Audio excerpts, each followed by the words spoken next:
Alright, so in this video we're gonna look at the characteristics of a graph.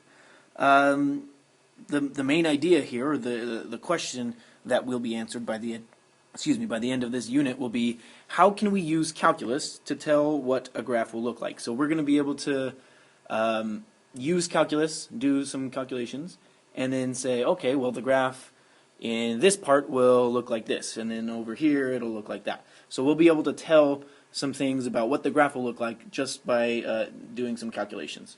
And it's pretty simple. It's simple. We've been dealing with sign charts already. That will come back again. Doing derivatives, that'll come back again, of course. And then interpreting, there's a different interpretation for the first derivative and the second derivative and so on. I guess that's pretty much it. So let's take a look. So the first thing that I want to look at is just a regular graph. Say this is f of x. Say it! I'm just kidding. Now just by looking at this graph, I can tell a few things. First, anything below a, anything from here onwards, below a, that has a positive slope. So, right, that's increasing. When it has a positive slope, that means the function, the original function, is increasing. That should be intuitive, hopefully, because we've talked about that, or at least you should have talked about that in trig precalc at least. But increasing just means positive slope. So since we're thinking about the slope, of course, if the derivative is positive, then the regular function, that's important. That's an important distinction. If the derivative is positive, then the original function is increasing. We're always going to be finding out stuff about the original using the derivatives. So if f prime is negative, of course, then f of x is decreasing. Already, we should know how to do a problem if I was given a function and the expressions, the directions said tell where the function is increasing or decreasing, then I could just take the derivative, make a sign chart, and then tell when it's positive or negative. When the derivative is positive or negative, because that will tell me about the increasing or decreasing quality of the regular function. So in this particular example, we have, well, this derivative would be negative, right, from below a, so f of x is increasing for a value of a, no, negative infinity to a, right? You never include the endpoints when you're talking about increasing or decreasing, because if there's a zero slope, you're neither increasing nor decreasing. So we won't include the endpoints there. From a to c, you know that the derivative is negative because the function has a negative slope. So here, from a to c, the derivative should be negative because it has a negative slope, which means the regular function is decreasing. And then from c onwards, we have a positive slope. It's sloping upwards, so f of x is increasing. That means the derivative would be positive. So if we took the derivative of whatever this function was and plugged in a value that's bigger than c, an x value, so plug in an x value that's bigger than c, we would get a positive value for the derivative. So the first derivative tells you increasing or decreasing. The second derivative tells you about the concavity of the graph, of the original graph. Concavity. That was weird. What's concavity? Concavity means, like, is it concave up or concave down?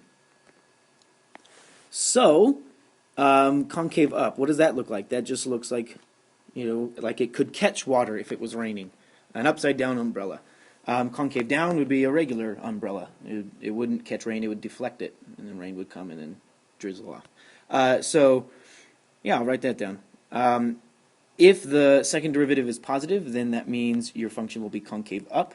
If the second derivative is negative, that means your function will be concave down. So let's think about this. If I were to ask you from b onwards, what sign does the second derivative have, positive or negative, you should look at this and you should say, this looks like concave up because it could catch some water, and that means the second derivative should be positive. So from b onwards, we have a positive second derivative, which means concave up. So from b to infinity, we have concave up. Here, this part is concave down. It would, if it was raining, water would be deflected. You'd be dry on the inside here. So that means it's concave down, and I mean it's not necessarily at B, but somewhere in between is where they change concavity. It's concave down, now it's concave up. So there's a name for that. I'll write that down in a second. But from negative infinity all the way up to B, we are concave down. Okay, so points where the function changes concavity, those are called points of inflection. That's the name for those. So it looks like B, comma f of b, whatever that would be. It looks like it would be 0, b, comma 0. That would be a point of inflection, just because that's where concavity changes. That also means we have the second derivative would equal 0, because if you're changing from positive to negative in the middle, of course you're going to be 0. Or if you're changing from negative to positive, I mean, you have to pass through 0 in order to do that. So there you go. That's what points of inflection are, where it changes concavity.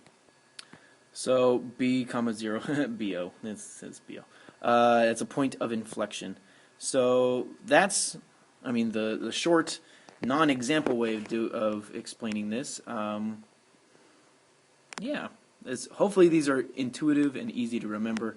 That's going to be important in interpreting some things. We also have spots where the first derivative is 0. What do you think that means? That means, well, we already know that. The slope is 0. So if the first derivative is 0 here and here, the second derivative is 0 there. Yeah, that's pretty much it.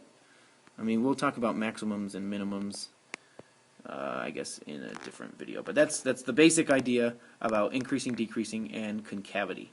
So I'm going to leave you now. Goodbye.